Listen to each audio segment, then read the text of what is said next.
Last night, they won the game, and every player on the team earned at least $100,000. If they win 2 more games, each player could get $500,000. And this season, the Orlando Magic became the first team to make it to the semifinals. Some players on the team are still on E10 and minimum contracts, and of the $100,000 earned, $80,000 of it was secured for them by Desmond Bane. Yes, that's right, the player who was once mocked as the T-Rex for his short arms. In the NBA Cup against the Heat, he scored a game-high 37 points, grabbed 6 rebounds, and made 5 assists. Due to his exceptional fake-out moves, some fans have dubbed him the Fly-By King, but this outstanding player was relentlessly ridiculed during the offseason. This summer, the Magic's front office reached a trade deal with the Grizzlies, sending out Kentavious Caldwell-Pope, Cole Anthony, and 4 unprotected first-round picks, as well as a first-round pick swap, to get Bane. When the trade was made, the consensus was that Bane wasn't worth that much of a return. At the start of the new season, Bane didn't live up to expectations, and there were even 3 consecutive games where his scoring didn't reach double digits. But as the team began to gel, Bane had multiple 37-point games and even hit a game-winning 3-pointer. With Franz Wagner missing, Bane helped the team defeat the Heat in the NBA Cup. As a child, his dream wasn't to make it to the NBA, he just wanted a stable home. In 1998, Bane's mother, Marissa, had him when she was just 18 years old. However, his father suddenly disappeared, leaving Marissa to seek help from her family.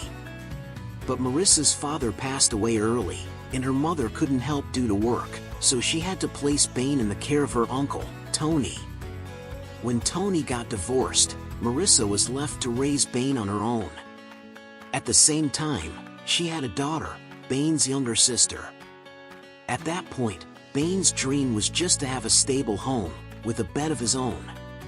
Eventually, Bane's great-grandfather, Bob, couldn't stand it anymore and stepped up to take care of the children. Finally, Bane had a real, stable home. Though Marissa frequently called to Bane, Bob was the person closest to him. When Bane was 13, Bob told him about his father. His dad, Jack, was from Nigeria. He had moved to the US, but after Bane was born, he went back to Nigeria.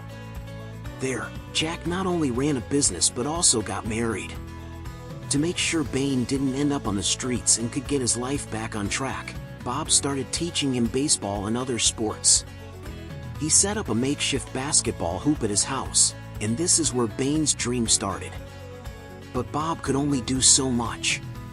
In his freshman year of high school, Bane averaged just 7 points.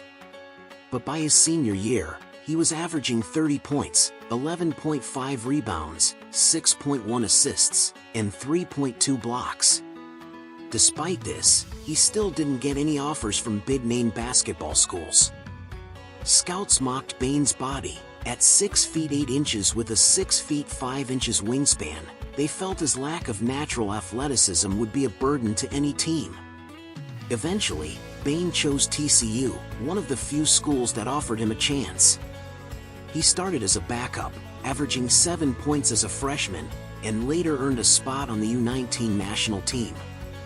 At that point, Bane still didn't feel ready for the NBA. But after facing off against players like P.J. Washington and Quigley, he set his sights on the league.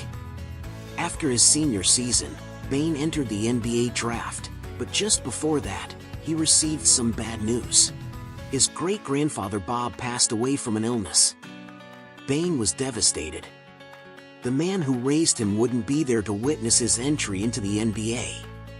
Bane was selected 30th overall in the first round by the Celtics and was then traded to Memphis, where he was given numerous opportunities and signed a contract far beyond his expectations, yet Bob would never see it.